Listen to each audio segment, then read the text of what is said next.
تو بھی وہ ڈاکومنٹ کی ڈیفینیشن میں آئے گا. اب میٹر ہے ایکسپریس یا ڈسکرائب کیا گیا ہے کسی بھی سبسٹانس پہ. اب ڈسکرائب کس طرح کیا گیا ہے؟ ڈسکرائب کیا گیا ہے بائی مینز آف لیٹرز، الفاظ سے، فگرز سے یا نشانات سے، یا by more than one of those means.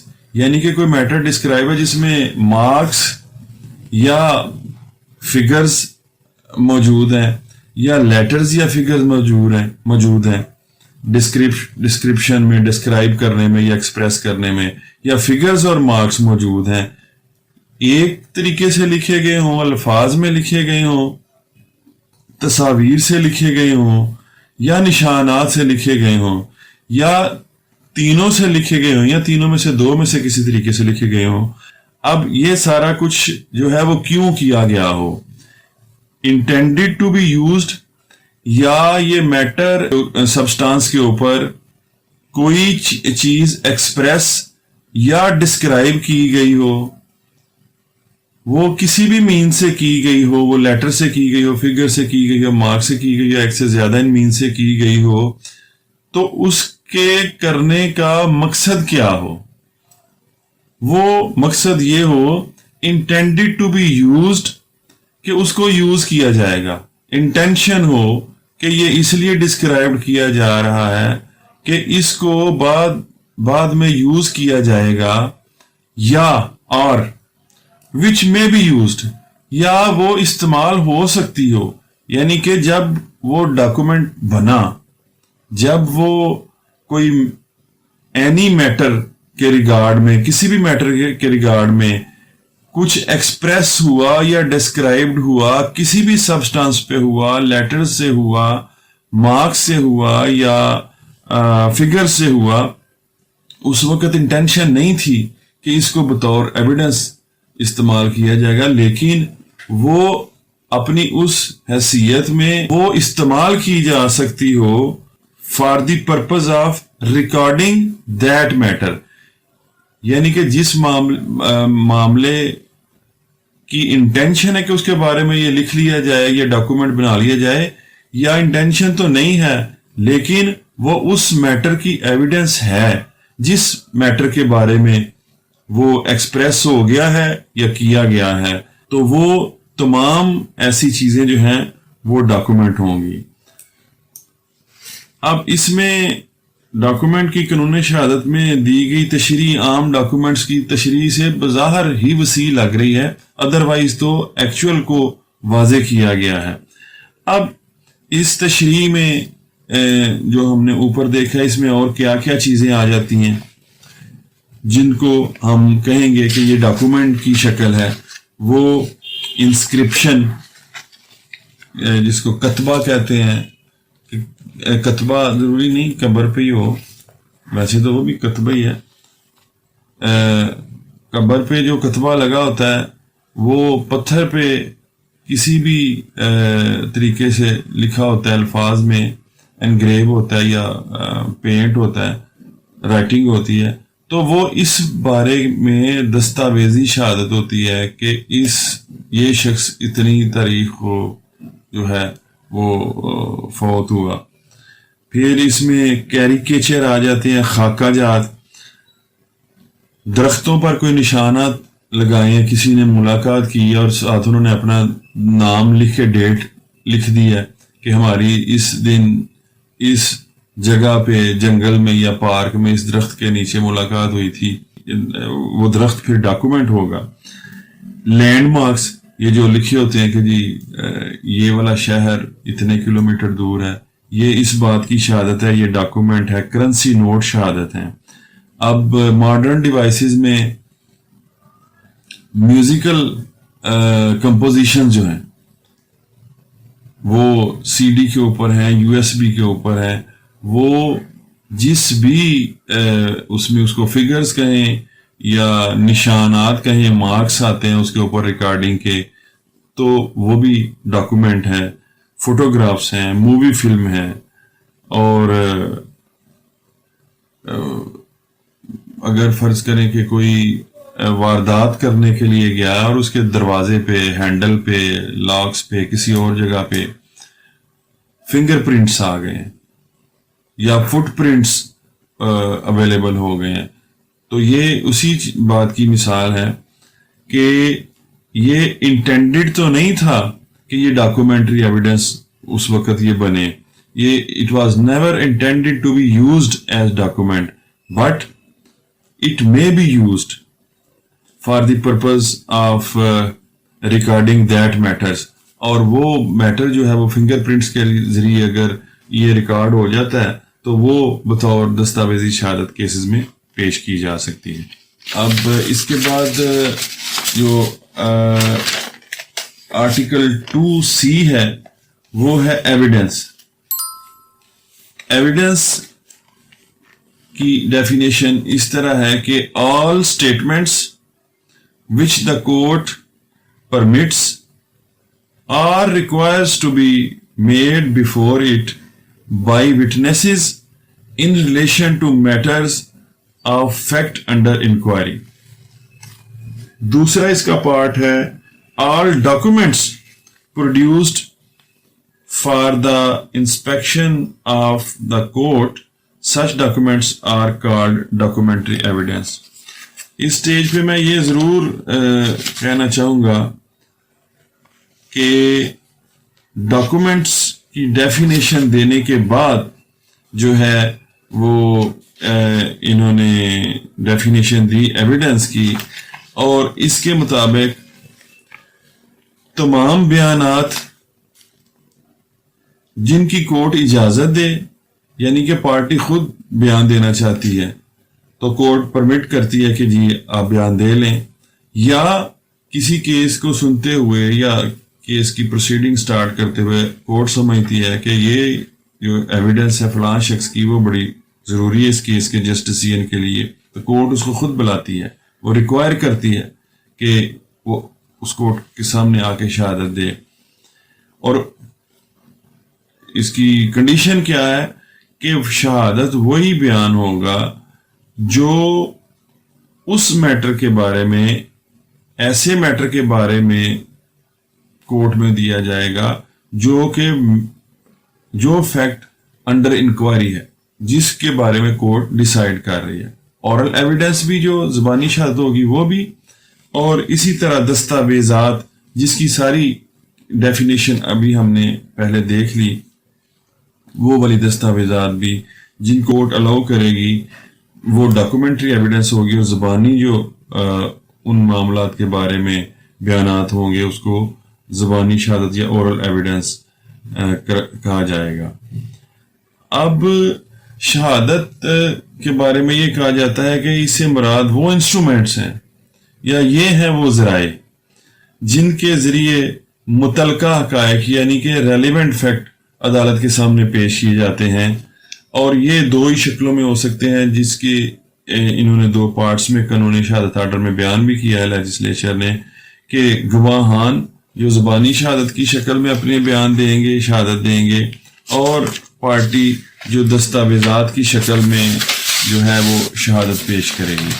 تو یہ ہوگی ایویڈنس. ایویڈنس کا لفظ جب بھی استعمال ہوگا قانون شہادت آرڈر میں آگے دیکھتے ہوئے پڑھتے ہوئے تو وہ اس کی یہی ڈیفینیشن اور انٹرپریٹیشن جو ہے وہ دیکھی جائے گی. ڈیئر ویورز، آج کے لیے لیکچر 1 میں ہم 2C تک ڈیفینیشن جو ہے بیان کی ہیں، اور نیکسٹ جو ہے آگے فیکٹ کی ڈیفینیشن ہے، اور فیکٹس کے یوز کی جو ہے وہ اسی آرٹیکل 2 میں ہے. اس کی ایویڈنس فیکٹ کے بارے میں جو سمجھنے کے لیے زیادہ ڈیٹیلز درکار ہیں، اس لیے اس کو نیکسٹ لیکچر میں جو ہے اس کی فیکٹس کی ڈیفینیشن اور فیکٹس کو کس طرح کورٹ جو ہے وہ استعمال کریں گی وہ اگلے لیکچر میں بیان کیا جائے گا. آج کے لیے اتنا ہی. اپنا خیال رکھیے. اللہ حافظ.